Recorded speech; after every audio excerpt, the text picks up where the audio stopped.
Hi there, Malcolm here for my 384th Booktube video, and today I'll be bringing you a book review for Space Dumplins by Craig Thompson. This is quite a weighty graphic novel that follows young Violet, who lives in a space trailer park, and her dad, a lumberjack, goes missing while out on a top secret job. While her mum, a fashion designer, is brought into Sheltar to work for the fashion designer who lives there. And between Violet's school being eaten by space whales and her dad going missing, Violet goes off an adventure to try and track down what has happened to her dad, along with Elliot, the son of a genius chicken scientist, and Zacchaeus, the last of his kind after space whales ate his planet, as long as you don't count his brother. I went into this expecting a zany kids adventure, and I wasn't wrong. It is a zany kids adventure, except it is a adventure featuring kids that is definitely zany,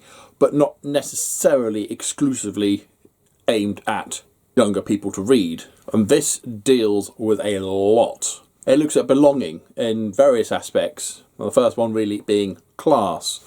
As I mentioned, they live in a trailer park. They don't have very much money. Dad ran with the wrong crowd when he was younger, and so certain privileges are denied the family as a result of that. But when Violet's mother goes to Sheltar to work for this important fashion designer, Violet quickly finds out that she doesn't belong anywhere now. Tries to fit in with the kids at the Sheltar school, but to them she's just trailer trash. The friends she's got back at the trailer park now think that she's too good for them now that her mum works at Sheltar. Even though as far as Violet's concerned, she's still Violet. And they're finding a new school's proven tricky because she's not allowed the Sheltar one due to her dad's past. And others are not suitable for various reasons. We have Elliot, who's estranged by his genius scientist father, and is himself very, very bright, but also so self-aware of his place in the world that he has a very melancholic view of his place in it, alongside which he is prone to panic attacks as well as full-blown seizures.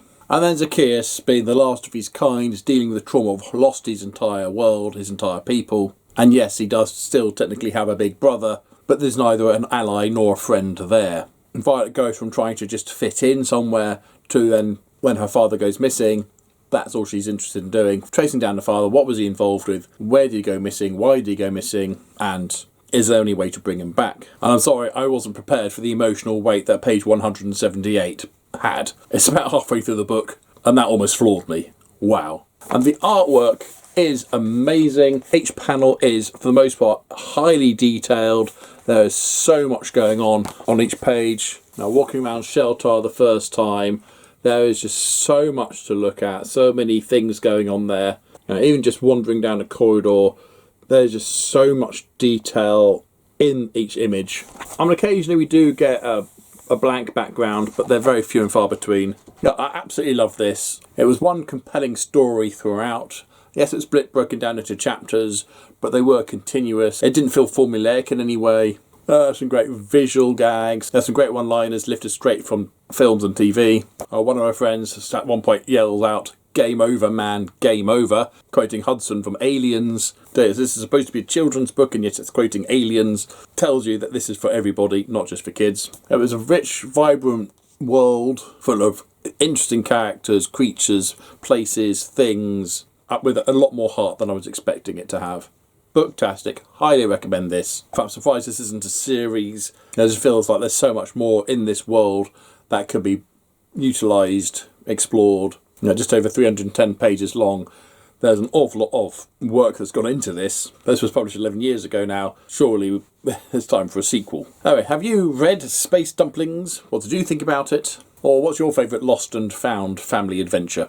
Comment down below, please. But as usual, if you have nothing nice to say, then please keep it to yourself. Thank you. Don't forget to like, subscribe, and other YouTube things. If you want, until next time, see you later.